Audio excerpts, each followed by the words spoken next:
buenas noches, bienvenidos y bienvenidas a Desiguales de día jueves aquí en la televisión pública. Como verán, Caruso sigue recuperándose, así que le mandamos un abrazo muy grande. Y viene siendo una semana, la verdad, intensa, pesada en cuanto a nivel informativo. Cualquier argentino o argentina que escuche radio, mire televisión, esté al tanto de las noticias vía web, sabe que hay movimiento político, sabe que hay movimiento económico, sabe que hay rumores, sabe que hay, a ver, ¿cómo decirlo de alguna manera? Un clima bastante pesado que genera un par de situaciones que queremos analizar. Incluso, como se habla tanto de las expectativas, el valor del dólar blue, del dólar ilegal, superando la barrera de los 335 pesos, bueno, es parte de eso, es parte de lo que se va generando a nivel incluso emocional en las personas, en cualquier habitante de este país.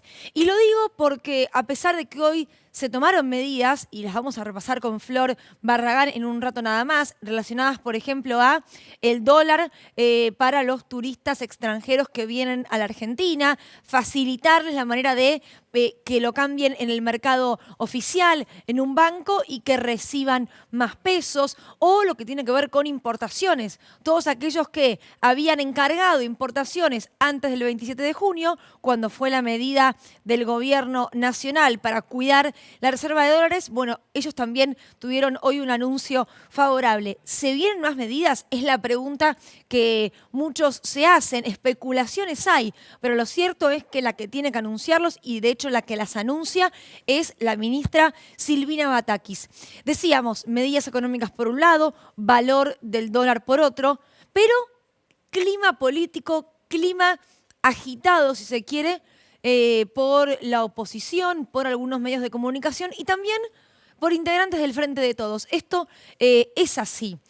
La crisis hoy por hoy es más política que económica, dicen algunos. Se trata más de moderar ciertas expectativas, de moderar ciertos climas y no tanto de una medida puntual. Hoy habló, por ejemplo, Carlos Heller, el diputado nacional, con Jorge Lanata en Radio Mitre. Y escuchen bien sobre lo que se le pregunta o sobre lo que se le dice a Carlos Heller. Se habla de depósitos y pregunto yo, ¿se intenta hablar de un corralito? Se habla de deuda en Argentina y se habla del campo y los silobolsas. Escuchen a Heller con Jorge Lanata. Ojo, porque también empiezan a pegarle despacito a una situación no alarmante, pero sí que ocurre, que es que también hay salida de depósitos de los bancos. La desconfianza empieza a llegar también, a sumarse también a ese nivel. Lamento decirle que no es así. El sistema financiero tiene récord de depósitos.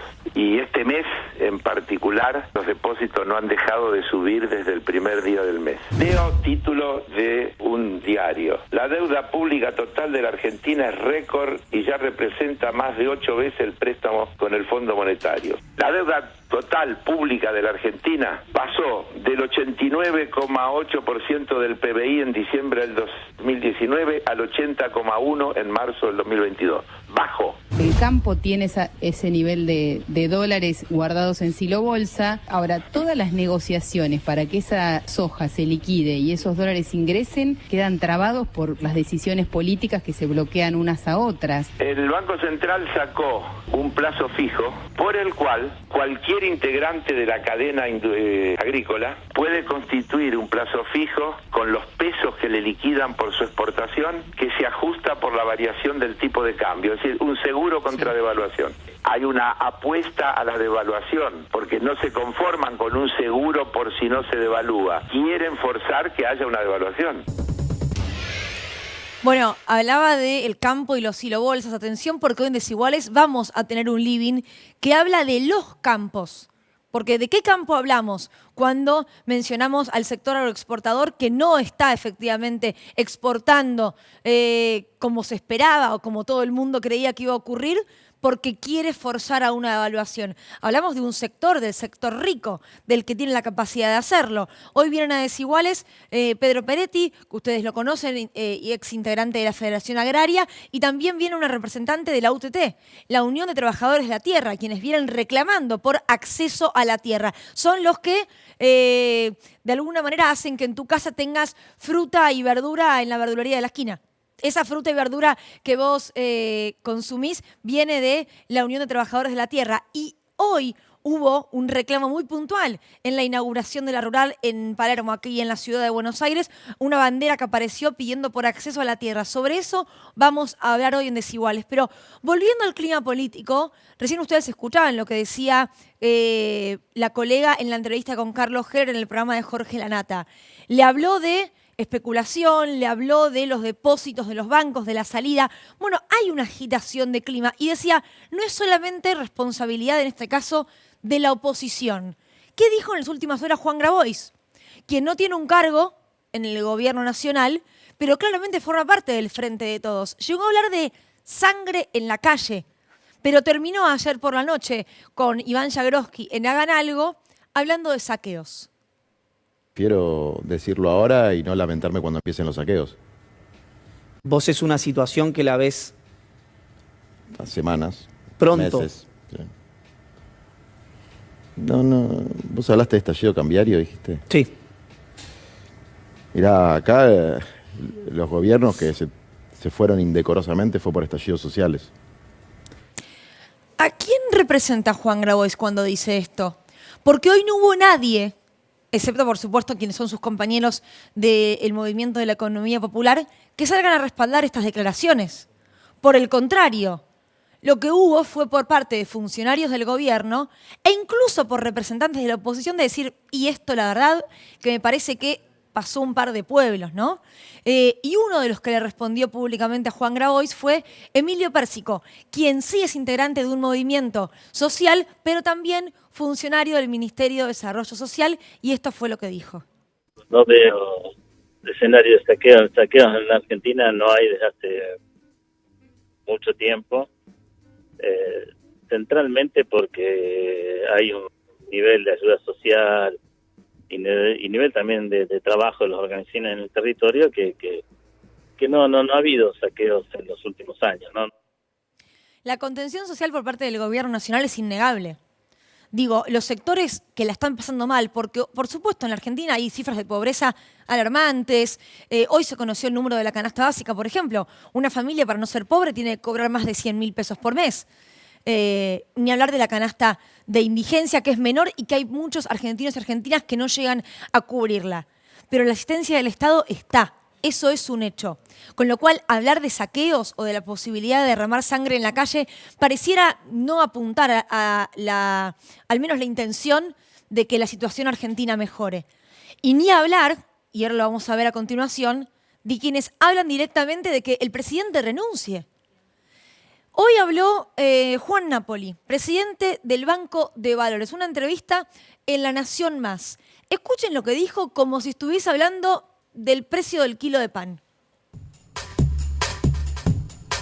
Yo creo que ya la discusión pasa por otro lado, ya no importa si devaluás, no devaluás, cuando ya entregaste a todos los funcionarios que no funcionan, después venís vos. Ya no depende de Batakis. La única solución para mí está en el artículo 88 de la Constitución Nacional. Como dice el artículo 88, anticipar las elecciones o que un funcionario se haga cargo hasta el periodo electoral. Ayer Nico Fiorentino contaba, por haber dialogado con representantes de Juntos por el Cambio, que la intención no era bajo ninguna circunstancia que este gobierno termine antes de tiempo. Porque de hecho le dijeron a Nico Fiorentino, si eso llegase a ocurrir no sabrían ni qué hacer con la situación del país. Bueno, cuando uno escucha declaraciones como esta, duda un poco. Y ni hablar del tuit que les voy a mostrar a continuación, porque lo realizó un diputado nacional, Francisco Sánchez, diputado nacional por Neuquén. Renunció el primer ministro de Italia y se va a convocar a elecciones anticipadas. La democracia continúa, las instituciones se sostienen, nadie se muere, no hay razones para sostener gobiernos incapaces cuando hay mecanismos que prevén renuncias. Esto dijo un diputado nacional, alguien con quien el gobierno debe dialogar y debe consensuar en el marco del Congreso. Ayer Catopodis decía aquí en Desiguales, el marco para dialogar es el Congreso. Lo dijo también, por ejemplo, Gerardo Morales. ¿Se puede dialogar con alguien que directamente está pidiendo la renuncia del presidente? Y quiero mencionar un par de cosas sobre este mensaje. No se puede comparar a Italia con la Argentina para empezar porque son distintos sistemas. Italia tiene un sistema parlamentario. Argentina tiene un sistema presidencialista. Una renuncia de Draghi, en este caso, no se compara en absoluto, no tiene punto de comparación con lo que significaría una renuncia de un presidente en la Argentina. Y otra cosa más, cuando dice la democracia continúa, las instituciones se sostienen, nadie muere, es mentira. Es mentira. En la Argentina, luego de la denuncia de la Rúa y de la crisis 2001-2002, hubo personas que murieron producto de la crisis, y esto está estudiado.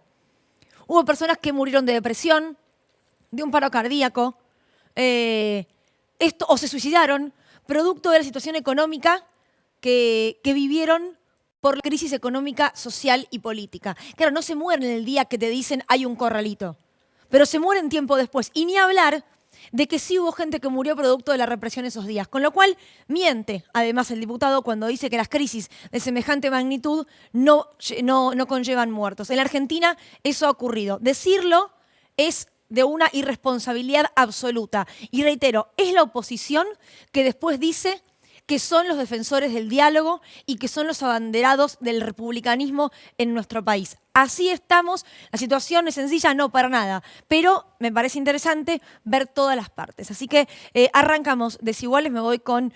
bueno, arrancamos hace un rato ya, ¿no? ¿Qué hora es? 21:12. Bueno, ya me escucharon hablar muchos minutos, les pido perdón por eso.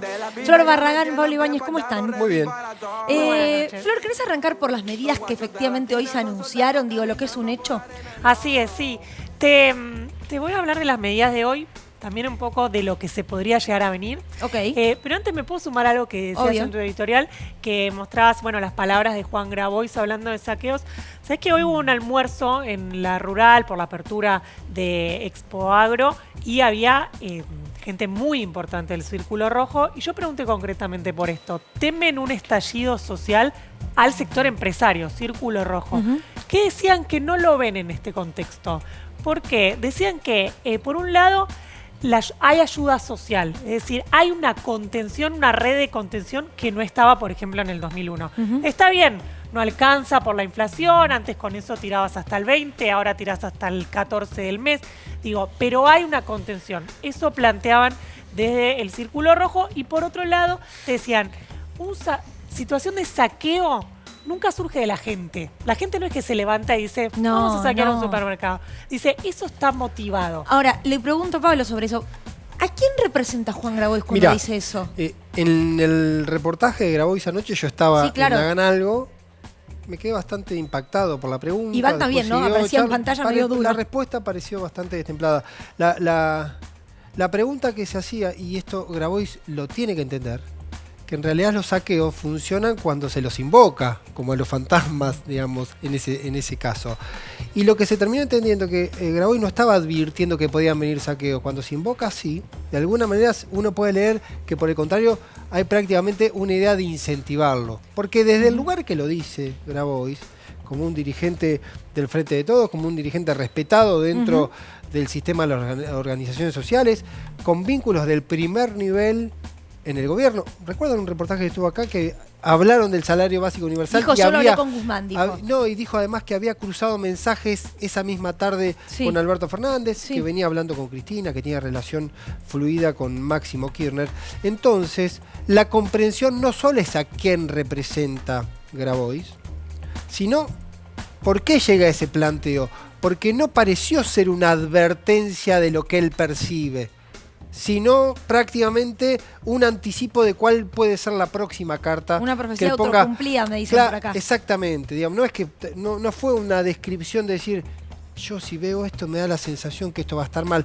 Y me parece muy interesante lo que dice Pérsico, que lo viene diciendo hace mucho tiempo, que la Argentina hace muchísimo tiempo, para bien, para mal, le gusta a algunos sectores, a otros le parece exagerado y demás. Hay un nivel de contención social en todos los planos, por eso hay una enorme cantidad de argentinos, desde jubilaciones, pensiones a planes o programas sociales que tienen asistencia y están contenidos por lo menos en lo básico. Incluso, ¿sí? por ejemplo, hoy se anunció que se aumentan 8 pesos el boleto del colectivo en la zona del AMBA. Si uno tiene tarifa social o es jubilado, paga la mitad de ese boleto, por ejemplo. Sí. ¿Sabés cuánto pagan CES por mes de ayuda social? 18 millones de beneficios.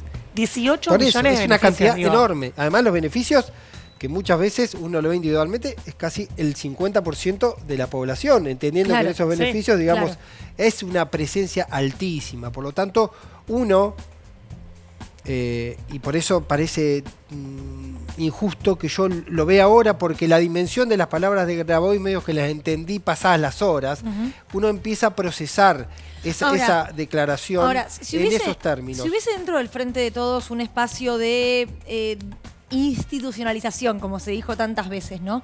Situaciones como esta no se deberían dar.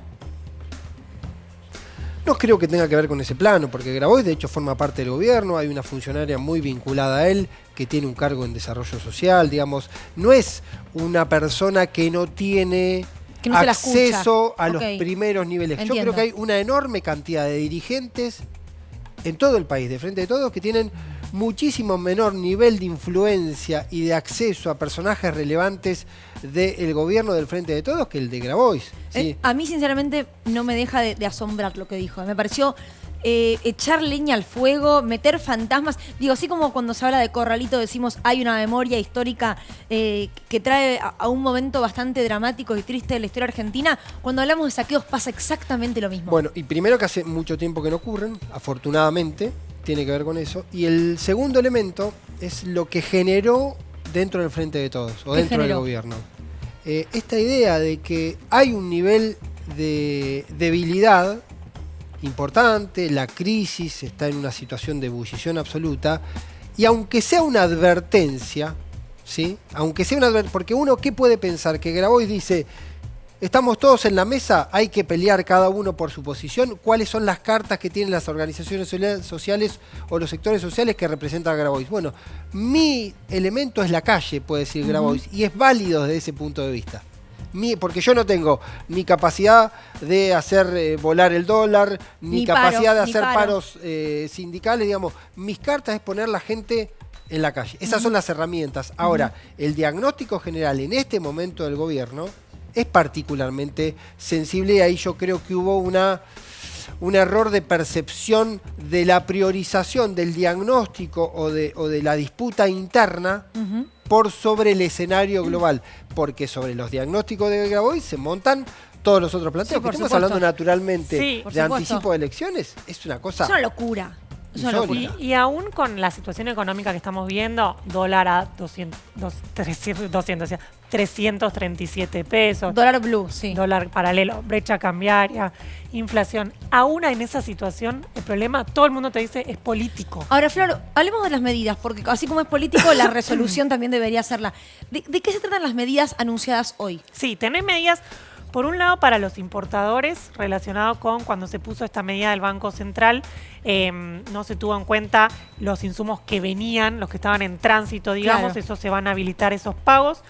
Para los turistas que vienen, atención, para turistas que se van, argentinos que se van a otro país, no va a haber nada en principio. Pero para los turistas que vienen... poner una línea. En un momento se habló de un dólar turista para la entrada y para la salida. Pero porque en todo caso, podría decir que está subsidiando el dólar del que entra, pero no el para que vaya al circuito oficial, pero sigue yéndose dólar de turismo y todavía se sigue yendo de manera importante. Sí, así es. Pero bueno, lo importante, lo concreto, lo que se definió hoy es estas medidas para los turistas que vienen a Argentina, que si vienen con el dólar billete, en vez de que lo vayan a cambiar al dólar paralelo, que es como lo que está ocurriendo hoy, digamos, de la entrada, lo veíamos ayer en los números, de la entrada que hay por dólares de turismo, menos del 20% pasa por el mercado formal. ¿Es solo, Flor, dólar billete? Si van con tarjeta de crédito a pagar a un, no sé, local de ropa o un restaurante, no les van a tomar el dólar MEP. Solo dólar billete, eso es lo Ir que a cambiarlo te explican. En efectivo. Sí, van al banco, dicen soy turista,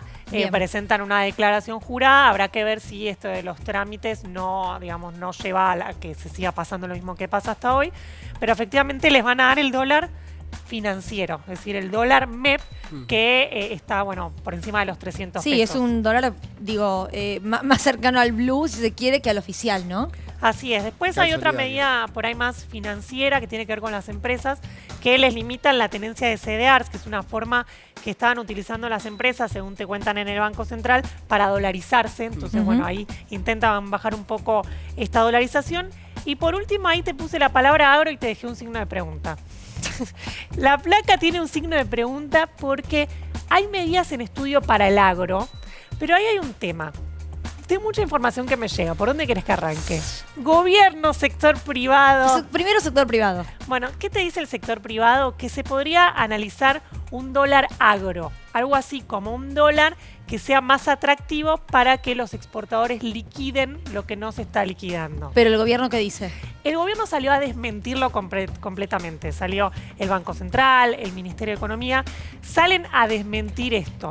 Lo cierto, lo concreto que hay hasta hoy es que hay más de 20.000 millones de dólares que no se liquidaron, que están o en silobolsas o lo tienen los exportadores, pero esa es la información concreta. Esa cantidad de dólares que pase por el Banco Central te ayudaría muchísimo a contener la corrida, bajar la brecha la y cosa la incertidumbre. Es que quienes lo tienen saben que en un punto tienen la pelota, ¿no? Entonces es como, si no te la paso, vas a seguir pidiéndomela, tengo las de ganar. Eso es lo que siente ese sector que hoy por hoy no está liquidando. No, además porque está especulando con por eso hipótesis te digo. una devaluación. Obvio. Ahora, hay dos cosas. Yo lo estuve anoche también. Ayer Batakis estuvo una hora hablando con Alberto Fernández, después tuvo conversaciones con PS, estuvieron analizando qué medidas. Había dos cuestiones. Un primer planteo, porque esto que se está planteando, primero sería una especie de dólar exclusivo banco, sería otro desdoblamiento casi de manera más oficial, un tema que es bastante discutido. El otro argumento que dicen que ya se aplicó en su momento con Basterra como ministro de Agricultura un plazo de tiempo con ventajas para la liquidación y tampoco lograron que se liquiden esos fondos. Y el tercer elemento que yo creo que es central en este contexto es que no hay plafón político, porque de alguna manera, más allá de las urgencias de dólares, en términos políticos, el gobierno cediendo a un planteo del campo, hacerle un dólar especial al campo, sería como un... A mí me decían, no hay margen político para hacerlo, no hay contexto político para que esa medida pueda pasar, porque sería como una claudicación del gobierno ante un sector que además es el sector que le está marcando la cancha. Sí, sin duda. Me interesa mucho escuchar la respuesta de Nahuel Sosa, de nuestro invitado, sobre este tema y ahí vamos a ir. Entiendo, Flor, que tenemos también información sobre lo que puede llegar a venir, así que en un rato nos metemos en lo que puede llegar a pasar mañana o el fin de semana, ¿no? Porque vienen siendo fines de semana que no te dejan descansar mucho. No, por favor. No te dejan descansar. Que pare la corrida. Estamos con Nahuel Sosa, sociólogo, director del Centro de Formación y Pensamiento Genera, integrante de Agenda Argentina. ¿Cómo estás, Nahuel? ¿Qué tal, Luli? Gracias por haber venido. A vos por la invitación. Arranco por lo que dijo Pablo. La situación puntual que se da con un sector, el sector agroexportador del campo y esta presión para una devaluación. ¿Tomar una medida con respecto a eso, algún dólar que no sea el oficial, es perder la batalla política? Y yo creo que es complejo, no creo que suceda. Me parece que lo que hay que, por lo menos acá introduzco una mirada más sociológica de por qué un sector que está creciendo mucho, que ha ganado mucho, sin embargo, muchas veces apuesta a acciones destituyentes, ¿no? O apuesta a erosionar determinadas cuestiones. Y creo que ahí eminentemente hay una disputa que es más política e ideológica que económica, ¿no? Creo que cuando es importante hablar de cuando hablamos del campo, distinguir, seguramente después lo vas a hablar cuando hablar de los campos, que estamos hablando de una fracción del capital de una gran burguesía terrateniente que especula, que tiene hoy más de 25.000 millones de dólares en granos de soja, con que si se liquida o no se liquida, ¿no? Y me parece que acá, Luli, es importante contextualizar cómo se construye el clima social para las corridas cambiarias. A ver, ¿qué te quiero decir con esto? En el siglo XXI, en América Latina, se inauguró lo que llamamos muchas veces de las ciencias sociales un proceso de guerra de baja intensidad. ¿Qué significa esto? Significa que a los gobiernos postneoliberales se actualizan los modus operandi por los cuales se desestabiliza. O sea, lo que vos decís es, hay claramente unos pasos que se están cumpliendo para generar desestabilización. Un clima destituyente. ¿Cómo son esos pasos? Bueno, a ver, uno siempre se ha hecho es lo que tiene que ver con fake news, otro tiene que ver con el lawfare, otro tiene que ver con el acuartelamiento. Dios. Esas fueron tácticas que se fueron utilizando. Esto no es que lo digo yo, vas a los documentos de la CIA y se habla cómo combatir a los populismos en el siglo XXI con lo que se llama golpes suaves o golpes blandos. O sea que el hombre que escuchábamos hace unos días decir yo participé de golpes de Estado en algunos países, ¿habla de esto? Sí, en algunos casos son golpes y en otros casos son acciones destituyentes que lo que buscan es una democracia de baja intensidad. ¿Sí? Entonces, ¿cuál es el peligro? Nosotros el año que viene vamos a cumplir 40 años de la democracia. Hay que defender a la democracia frente a los poderes fácticos que quieren condicionarla. Entonces, digo esto porque las corridas cambiarias por lo general tienen 5 etapas. La primera etapa es la construcción del rumor, ¿no? El rumor, su éxito es cuando se propaga. Entonces, mediante fake news, mediante consultora, mediante impulsos que se ponen mucha guita desde un sector del establishment, se empieza a construir ese rumor. Es decir, se construye un pánico social. Se busca que la sociedad atraviese un pánico social más allá de si tiene o no tiene divisas. Se va construyendo eso. La segunda etapa tiene que ver con el desprestigio hacia los organismos institucionales. Esto quiere decir que cualquier cosa que diga un organismo del Estado inmediatamente es desacreditado. Que se vayan todos. La tercera etapa es la alianza entre el poder financiero y el poder mediático y en muchos casos el poder judicial, es decir, se construye esta alianza. La cuarta es efectivamente la corrida cambiaria, es decir, el retiro de activos. Ocurre lo que tanto dijiste que iba a ocurrir. Y la quinta, que es la más importante, es revictimizar a la víctima. ¿Qué significa esto? Construir una narrativa de que la culpa fue del propio Estado, fue del propio gobierno por populista, por ineficiente, porque gasta.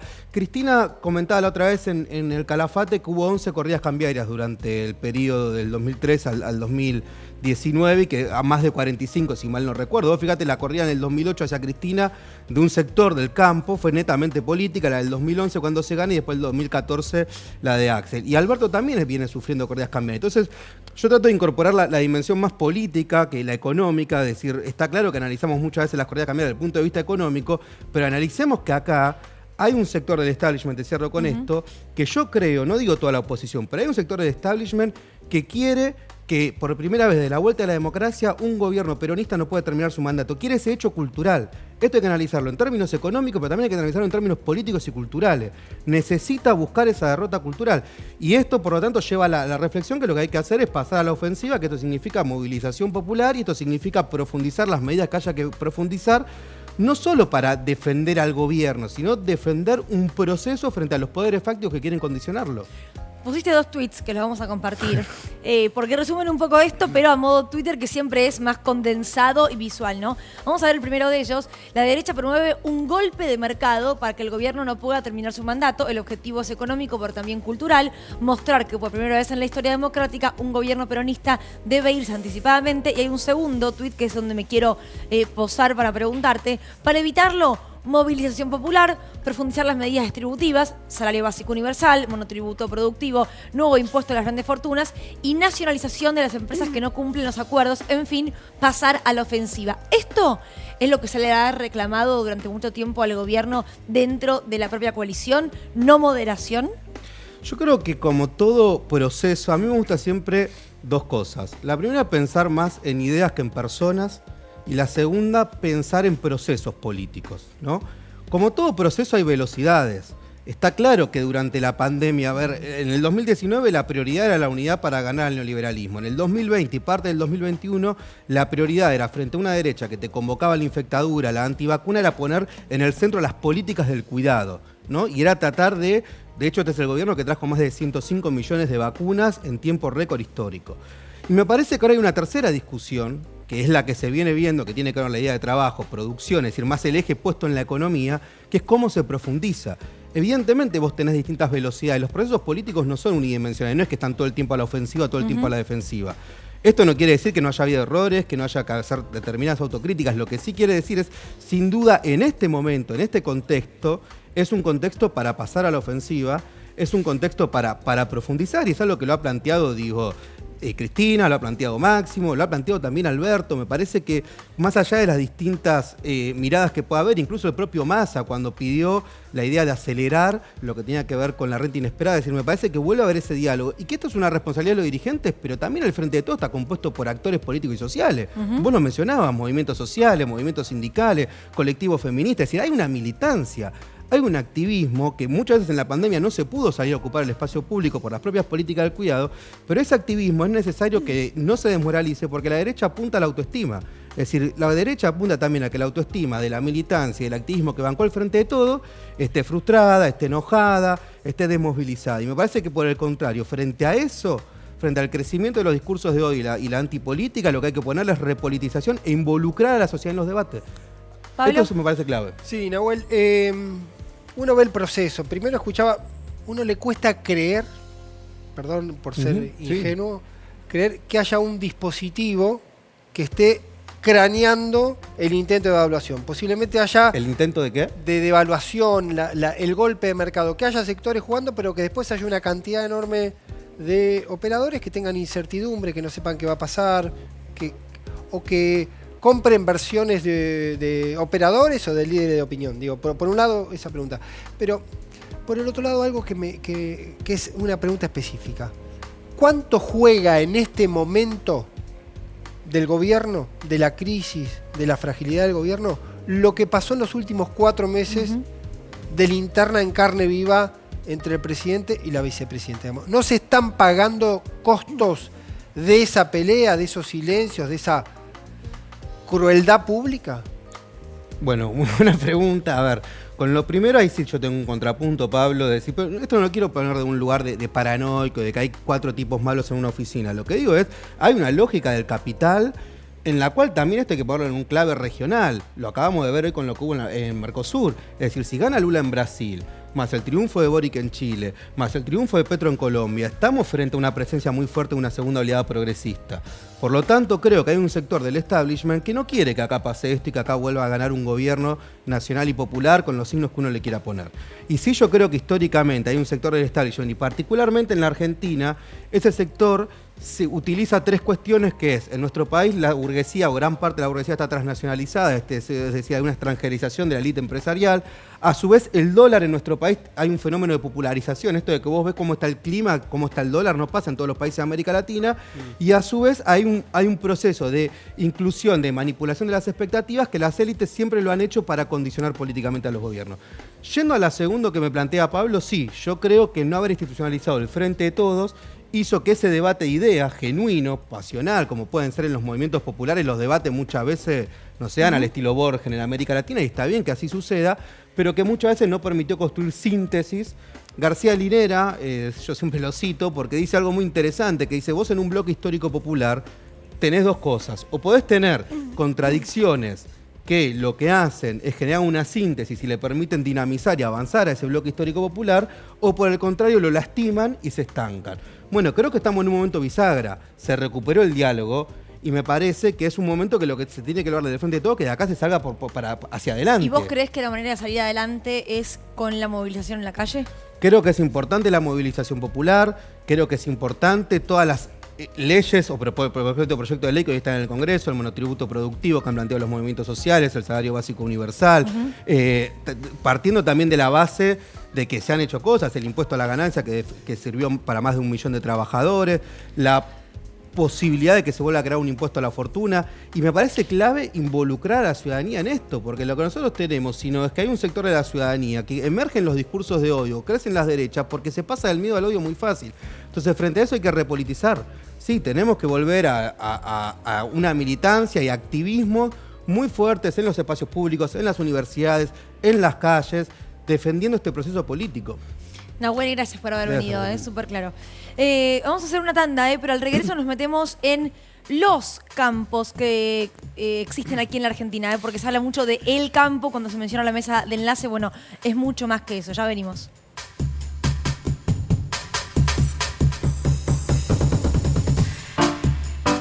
¿Estás en la provincia de Buenos Aires? Estás en tu canal de bandera. Para ser competitivos en la industria es necesario contar con una flota de vehículos acorde a los tiempos que corren. Por eso, a la hora de renovar el parque automotor, piense solo en el especialista. Nadirán Mercado, subastas online. ¿Qué pasa si ponemos una gaseosa en el limpiador ultrasónico? En el lila, violeta, lila. Sex. Vamos a ver. ¡Sí! ¡Correcto! Noche Demente. Lunes a viernes, 22 horas. Televisión Pública. Hoy viene Benito Fernández. Tira papeles, plásticos, metales, cartones o vidrios limpios y secos en el contenedor verde o punto verde más cercano o entregáselos en mano a un recuperador urbano. Para saber más, entra a buenosaires.gov.ar/reciclables. El viajar es un placer y lo quiero disfrutar. Vamos de paseo. Cenelis Mareos. Cenelis Mareos. El viajar es un placer.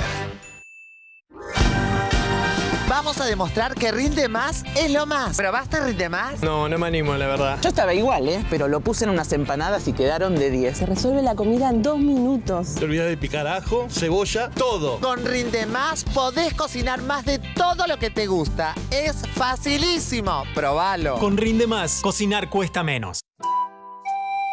Hija de burro y caballo, la mula es el blend más famoso de Salta. Hasta hoy. Nueva Salta Cautiva Blend, IPA y trigo. Salta Cautiva, de cautivante sabor para beber tranqui.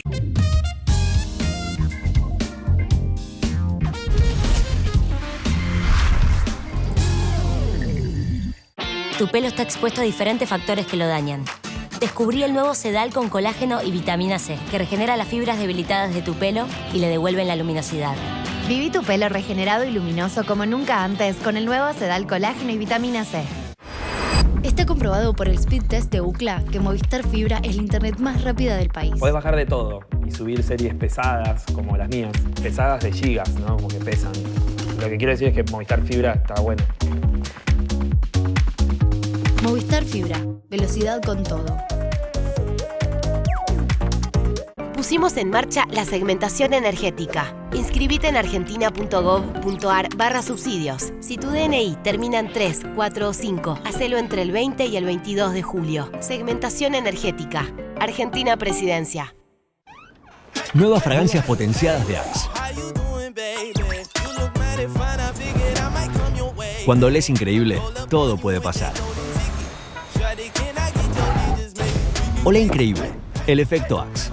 Somos los activistas de la mesa y queremos mejorar la manera en que comemos. Por eso las nuevas sopas Knorr están hechas con vegetales deshidratados, semillas y sin conservantes. Recetas únicas para disfrutar de una sopa deliciosa. Knorr, come lo bueno. Para ser competitivos en la industria es necesario contar con una flota de vehículos acorde a los tiempos que corren. Por eso, a la hora de renovar el parque automotor, piense solo en el especialista.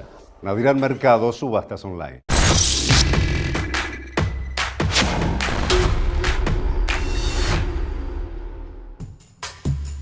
Seguimos aquí en Desiguales, con el señor Pablo Ibáñez, para que nos cuentes cómo viene. No te voy a preguntar por el chat familiar con tus 3 hijos, porque quizás está tan picante como el del Frente de Todos. Pero metámonos en el del Frente de Todos mejor. Vamos a meter en el Frente de Todos. Recién hablábamos de esta historia de meses de mucha complicación. Entonces uno se reencuentra con viejos amigos. ¿Qué es lo primero que hace? ¿Cómo estás? Sí, y arma un grupo de chat. Sí, claro, un grupo de WhatsApp. En contacto. Uno más. Un grupo de WhatsApp para ver qué pasa, qué estás hablando. Digo, entonces se armó eso. Podemos jugar un poco con la idea del grupo de WhatsApp del Frente de Todos. Lo arma Alberto. Lo arma Alberto porque el presidente es el que tiene que organizarlo. Lo arma. Agrega 2 a Massa, a Cristina, como corresponde. Primero 2, la mesa. Crea el grupo. Un grupo creado. Estamos en vivo viendo esto, no puedo creerlo. Mira, vos venías para acá. Es información absolutamente ahí va. exclusiva. La pone un dato importantísimo. Designarla como administradora para que pueda decir quién comparte la administración no me del parece grupo. Menor. Siempre Sergio, que es como el que rompe más, el que es el más amigable, manda ahí, saluda. Sergio Massa, digo, porque sí, la intervención es muy correcta de Sergio, porque fue el tipo que en el momento que no hablaban ellos dos, caminaba. Y el puente, Senado, iba y venía. Casa Rosada para llevar, para restablecer, siempre pidiendo conversación. Bueno, se logra. Cristina aparece. ¿Qué haces perdido? Le dice. Estaba hablando, pero digamos, están reconstruyendo esa relación. Como siempre, no pueden faltar. Manda sticker. No pueden faltar los stickers. Mirá. No con sticker y todo tenemos, Y el clásico de Massa, que es crack, que todos lo conocemos y que funciona muy bien. Sigue esto. A ver quién manda. Nos vemos en Olivos. Sí. Las conversaciones. Esto es importante tenerlo, porque acá estamos reflejando esta idea de que la conversación y el diálogo entre los tres continúa. Bien. Y en estos momentos que nos vamos a meter en la coyuntura más particular, ¿sí? Hay un momento puntual donde se están discutiendo qué medidas tomar, cómo actuar ante esta situación. Hay coincidencia en el diagnóstico de la crisis, que hay que tomar medidas, que el problema central es naturalmente el faltante de dólares, pero todavía no hay un acuerdo específico sobre cómo avanzar. Está Cristina pidiendo ir más a fondo. Alguien hoy me decía me daba un diagnóstico del momento y del planteo de sectores del kirchnerismo. Lo voy a decir, suena un poco brutal. Dale. Pero no puede ser que tengas el dólar blue volando a 330 y no revientes una cueva de venta ilegal. Como una señal de decir, están ocurriendo cosas que son ilegales, hay una operación y ocurren. Y no importa dónde. Y ocurren, digamos, como que se naturaliza que eso ocurra. No puede ser que Idígoras diga que se van 400 millones de dólares por las fronteras, por tenedores de cereales que se van a vender a Paraguay o a Bolivia porque les conviene, porque lo venden más caro, y no haya una política restrictiva y muy dura sobre las fronteras, que no manden a Gendarmería a custodiar la frontera. Sobre eso vamos a hablar también con Pedro en un rato. Como que está faltando una acción política ante una situación de emergencia. Una señal. Una frase que me decía hoy era un dirigente, me decía, en una situación extrema hay que tomar medidas extremas. Si vos tenés una situación de diagnóstico como el que hizo Silvina Batakis ante sus ministros, que hay un problema de dólares, que agosto es un mes clave, que septiembre es un mes determinante, tiene que haber medidas extremas. Si vos estás viendo que la crisis está fuera de control, requiere, ante esa situación de crisis, medidas que tengan que ver con la dimensión de la crisis. Y esa es la discusión hoy en el gobierno, porque hay un planteo que lo hace un poco Alberto Fernández, por lo que baja Miguel Ángel Pese, que tiene que ver con que la administración de los dólares para los meses difíciles que quedan están, según el informe de Pese, el titular del Banco Central, pero el gobierno, como decía hoy con el tema del campo, está pidiendo, o un sector del gobierno, el sector del kirchnerismo, está pidiendo ser más enfático. Es decir, no puede ser que no haya ninguna acción sobre los tenedores de Silo Bolsa, no puede ser que haya, Flor decía 20.000 y Dígoras habló de 14.000 millones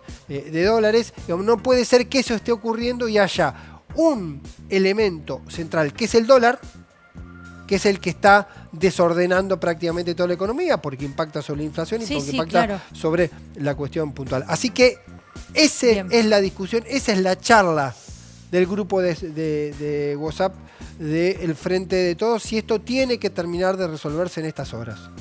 Bueno, si hay novedades las vas a contar vos seguramente. Las vamos a ir contando. Se han sumado como señales políticas la aparición de los gobernadores, hablando con Silvina Batakis, fotos de mensaje. Está faltando todavía algo que se está tratando de construir. Una foto, un mensaje, una actividad compartida. Mira quién se suma, ¿eh? Se suma la CGT, se Añadió suman la los CGT, gobernadores, se suman los intendentes. Que estuvo la semana pasada. Dentro del grupo de WhatsApp. La CGT que estuvo la semana pasada, algunas dirigentes de la CGT que estuvieron reunidas con Cristina en el Senado. Y falta la imagen. Falta una imagen que termine de transmitir el grupo de WhatsApp del Frente de Todos, que todos están ante esta situación de coyuntura, pero que es de profundidad de crisis, compartiendo las decisiones, para muchos totalmente antipáticas, que está tomando en esta situación Silvina Batakis. Te voy a hacer una última pregunta. ¿Vos estás en el grupo de WhatsApp? No estoy en el grupo de WhatsApp. ¿Tenés ganas? Sería interesantísimo, pero no corresponde que estoy. Lo último que te digo, se estaba esperando con mucha expectativa la reunión de Alberto Fernández con Biden.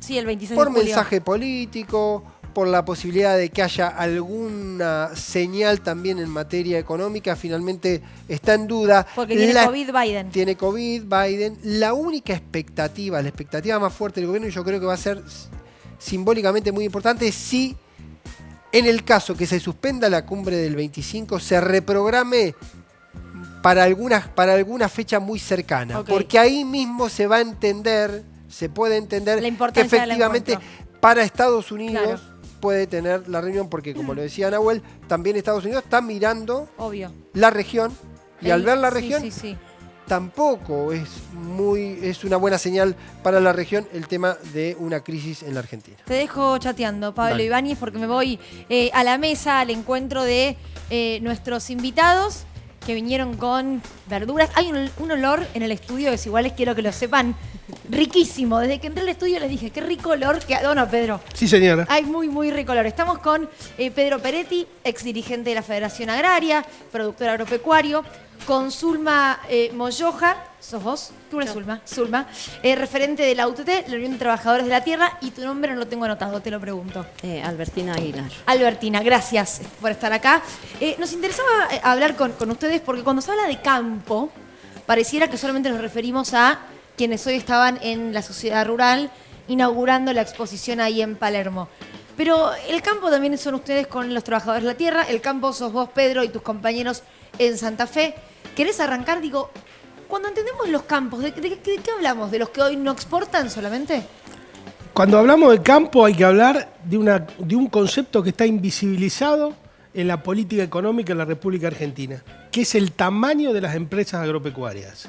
El gran triunfo cultural de la derecha en este país es no hablar del latifundio. El latifundio es el principal obstáculo al desarrollo y a la industrialización de nuestro país y es el principal obstáculo que tenemos hoy, fundamentalmente en el tema precio de los alimentos, en el tema de liquidación de divisas, en el tema, o sea que el tamaño de las explotaciones de la agropecuaria y la relación con la tierra da los distintos campos. Un tipo que tiene 50.000 hectáreas es un estanciero, un tipo que tiene 500 hectáreas es un mediano, un tipo que tiene 100 es un chacarero y un ocupante que tiene 1, 2, 3 hectáreas es un campesino. A ver, me das pie para mostrarles a ustedes algo de lo que fueron parte, o al menos estuvieron presentes, que es lo que pasó hoy en la rural cuando se hacía el acto inaugural. Miren lo siguiente. Estaba, bueno, el show en progreso y aparecieron... Hay sonido, ¿no? ¿Entiendo? Ahí está. Y se ve como ingresan con una bandera. Corríjanme si son compañeros de ustedes de la UTT o no. No lo son. Pero con una bandera que decía acceso a la tierra ya. ¿Ustedes comparten este reclamo? Te lo pregunto a vos, Zulma. Así es, lo que nosotros venimos planteando como pequeños productores, que nosotros no somos los dueños de la tierra, producimos los alimentos, más del 65% de los alimentos. En la Unión de Trabajadores somos más del 25.000 familias productoras que hacemos el tambo, hacen la miel, también producimos la verdura, que este es el verdadero campo. Nosotros siempre lo decimos, este es el verdadero campo porque nosotros alimentamos, también trabajamos de forma agroecológica, llevando a la mesa de todos y todas. De hecho, en pandemia nosotros hemos seguido trabajando, nadie se lo esperaba. Imagínate, había muchos compañeros también muertos por el COVID, para que no haya esta faltante, ¿no?, de verdura, de ese tomate, de ese morrón que tienen en la mesa, nosotros lo producimos, ¿no?, en el sol, en la lluvia, y no somos dueños de la tierra. Imagínense qué haríamos si tendríamos una hectárea de tierra. Nosotros tenemos una hectárea de tierra que nosotros alquilamos mes a mes, entre 20 y 30 mil pesos mensual, y no somos dueños de la tierra. Tenemos un contrato de arrendamiento donde la cual el dueño te dice, tenés ese contrato de 2 a 3 años, donde la cual tenés que cumplir, y se cumple el contrato y tenés que irte a una tierra pelada donde no existen caminos, escuelas, salidas públicas, y eso es triste, de caminar de tierra en tierra, de lugar en lugar, cuando somos importantes, ¿no? Por eso nosotros pedimos el acceso a la tierra, que son créditos blandos para el pequeño productor. Nosotros no queremos que nos regalen nada, somos gente trabajadora, queremos unos créditos blandos, en vez de pagar el alquiler, poder pagar el pedazo de tierra y trabajar, hacer soberanía alimentaria, precios para el consumidor, para el productor, y para nosotros eso es muy importante, ¿no? Y hacer la agroecología, que es un eje muy importante de cuidar la salud de todos y de todas. Claro. Pedro, vos la última vez que viniste, me acuerdo que hablaste de... hay sectores del campo que no son escuchados, ¿no? Digo, hay reclamos puntuales del campo que no pertenecen a la mesa de enlace que no son escuchados. ¿Compartís la necesidad de una ley de acceso a la tierra? Obviamente, hemos apoyado siempre. La Federación Agraria nace discutiendo el tema de la tierra y el acceso a la tierra, como plantean las compañeras. Pero el problema central que tenemos acá es que hay un problema político. Y yo hay una cosa que no logro entender. Es la actitud del gobierno de juntarse todos los días con los tipos que tratan de derrocarlo, que tratan de deslegitimarlo, que tratan de desestabilizarlo, y no juntarse con los tipos que lo apoyan. A ver, yo haría una mesa. Yo no sé por qué tiene esa vocación de ese amor no correspondido con la mesa de enlace. Es increíble. Están todos los días diciéndote todo, taque. Dicen, le dan 5, piden 10, le dan 10. Y todo el día juntado con la mesa de enlace. En vez de armar una mesa distinta, incorporar otros interlocutores, incorporar a los compañeros, incorporar a la FECOFE, incorporar a la Federación Agraria Disidente del Sur de Santa Fe, incorporar a Almocás, incorporar al Movimiento Agrario Misionero, incorporar otros actores y sentar una mesa más amplia y diversa. Pero yo la verdad que no lo entiendo, porque es una cosa que es muy difícil de explicar, esto de juntarte siempre con los que te quieren derrocar y no darle ni bola a los que te apoyan. ¿Ustedes sienten que la ley de acceso a la tierra no sale por qué? Porque hace muchos años que la vienen reclamando. De hecho, los famosos verdurazos que se han dado en la ciudad de Buenos Aires son encabezados por ustedes. Yo he trabajado como movilera en muchos de ellos, ¿no? ¿Querés responderme vos, Albertina? Sí, de hecho nosotros como pequeños productores venimos haciendo verdurazos, de esta forma nos visibilizamos, ¿no? Como pequeñas productoras y no hay avance. Ya hemos presentado desde 2015 que estamos presentando la ley. Todos los años. Todos los años, no hay avance y no entendemos por qué, porque queremos trabajar y de esto se trata, ¿no? De llevar un alimento sano y saludable. Ahí también las compañeras también les va a explicar el trabajo que venimos haciendo, porque es importante, no solamente con la producción, sino que también en el cuerpo, el curarse de forma agroecológica. Claro. No, les quiero preguntar, ¿por qué crees que no le dan bolilla en el Congreso desde 2015 hasta ahora a esta ley? Y es lamentable, ¿no? Porque siempre le dan el lugar a los grandes. Nosotros entendemos eso porque siempre se sientan, dialogan, así como dice el compañero, pero es triste que nunca se junta con nosotros los pequeños productores. De hecho, siempre se lo pedimos, pero no entendemos. Pero cuando somos muy importantes de lo que llevamos a la mesa de todos, tiene que ser consciente, ¿no? Tanto el presidente, todos los que consumen, que tienen estas verduras frescas que nosotros lo producimos, que somos los sin tierras, los abandonados, los sin políticas públicas, los que siempre padecemos y sin ser dueños de la tierra. Y siempre lo que exigimos, espero que avance y que se apruebe esta ley de acceso a la tierra, porque son créditos blandos. O sea, claro, no para entendemos. que puedan comprar, nadie está pidiendo otra cosa que esa. ¿Pablo? No, a Pedro, porque plantea esta historia, un tema recurrente, que es hablar con aquellos actores también que habitualmente son, no sé si tus enemigos, pero sí tus rivales con los que estás todo el tiempo negociando y muy posiblemente perdiendo todas las pulseadas. Ahora, ¿qué se puede hacer? Pedro, ¿qué se puede hacer? Pues sin mesa de enlace. La mesa de enlace también es un elemento que existe, tiene capacidad de movilización, está ahí, puede operar sobre la opinión pública para que no haya liquidación. ¿Qué haces? ¿Qué carta tenés? Algo que uno pueda llevar a la práctica sin, qué sé yo. Se pueden hacer muchas cosas, muchas. Por ejemplo, te voy a dar un detalle, que siempre la política agraria tiene un detalle oculto que parece nimio y es el que define. Sí. ¿Por qué no se le prohíbe a las grandes corporaciones, a las 8 empresas transnacionales que exportan, a copiar directamente del productor al exportador? ¿Vos sabés que Cargill tiene 50 acopios en el interior profundo? Ahora, vos podés prohibir... ¿Por qué lo podés prohibir? Porque hay una discusión con los productores que dice, bueno, ¿me podés hacer vender a mí cuando vos querés los granos? No, bueno, ese es otro tema. El tema de los granos hay que ver bien quién los tiene. Sí. Yo tengo mis serias dudas que los tengan los productores. Hay que leer bien lo que dice Idígora. Idígora es un hombre muy inteligente. Sí. Idígora te dice dos cosas. Idígora te dice, hay 400 millones de dólares que se van por la frontera. Sí. ¿Qué te está diciendo? Te está diciendo, flaco, esos 400 tienen que pasar por los puertos porque me está sacando el negocio a mí. Sí, sí. Está claro. También te está diciendo, anda a controlar. No, ahí el problema no es con la gendarmería, eso es con las provincias. ¿Cómo puede ser que Misiones te deje pasar contra flete 1000 camiones? Yo el otro día hablé con un compañero del sombrerito, había 1000 camiones. Contra flete. A ver, ¿a dónde vas? El día que incautaste 10 camiones y los remataste, se terminó ese problema. Bien. Segundo tema que te dice Idígora, muy importante y que nadie lo dice. Idígora, ¿por qué Idígora dice, bajen las retenciones que vamos a liquidar? Habla en nombre de los productores. ¿Por qué? Porque la soja la tienen ellos. Porque acá el pequeño productor no te va a copiar, no te va a guardar. Claro, ¿quién es Idígoras para el que Idígoras nos está es el mirando? presidente de Ciara, SEC, Sí, la Cámara. que es la dueña que fija el tipo de cambio en la República Argentina. Y son los mismos dueños de los puertos privados. Exportan 27, 28 mil millones de dólares. O sea, ¿se son los tienen que dueños del controlar- país. ¿Se tienen que controlar a ellos mismos para Y exportar? claro, bueno, por eso estamos reclamando que por lo menos le pongan una balanza. Porque si vos por lo menos le rayás el auto, por lo menos le haces algo, ¿me entendés? Pero acá no le hacen nada. Le han hecho una ley que se está discutiendo en el Parlamento, que es un escándalo. ¿El Consejo Agroindustrial? El Consejo Agroindustrial es un escándalo. Claro. Digo, me indigna a mí, como militante del Frente de Todo, que podamos haber mandado esa ley al Parlamento. Zulma, ¿por qué hoy fueron a la rural? ¿Por qué decidieron estar frente a la rural haciendo esta protesta? Nosotros era muy importante eso también, porque nosotros nos sentimos que somos el verdadero campo. Y porque llevamos a la mesa de todos este alimento que todos consumimos. Por eso hoy estábamos, porque el otro campo solamente exporta y produce y envenena. Sentimos eso porque nosotros trabajamos de forma agroecológica.